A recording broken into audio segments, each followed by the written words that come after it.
Yeah, I think, probably that's a good question. So yeah, sometimes I'll drive from, Grand Rapids where I've been on the ice in the morning with like AHL guys and NHL prospects and I come and I run a 9-year-old practice that night, and I honestly do love it. Like, but it's funny because you just kind of change your brain a little bit from what you were doing in the morning, and not everything's super different, but it's just different environments, obviously. But I still enjoy minor hockey. I really do love it. I have 2 kids that play, obviously.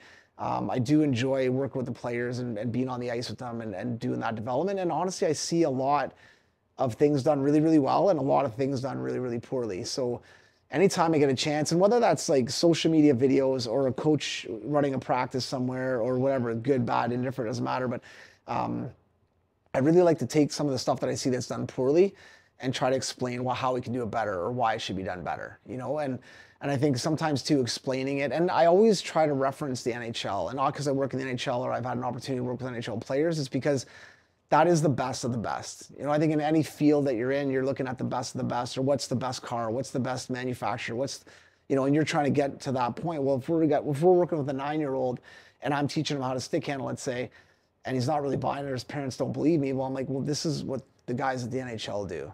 This is what the best of the best do. So let's start working on those fundamentals with these young players to get them just comfortable and get them better. And I'm not saying these players are going to play in the NHL, but just, that's what the best of the best are doing. So why don't we start doing it here? And sometimes you got to tweak it along the way because they're young. They can't do what those guys are doing, obviously. But I do genuinely enjoy it. And as long as people are like checking in once in a while and looking at videos and leaving comments, it kind of keeps the juices flowing, to keep stuff coming out and keep things going. And I know the last couple of years with transitioning from and moving and things like that have been busy, but I'd like to continue doing this on a regular basis and getting content out there. And for me too, interacting with people. I like chatting with coaches, I like chatting with parents. I like, trying to solve problems or help people out with stuff too. So it's been a blast, and I hope that we can keep going with it.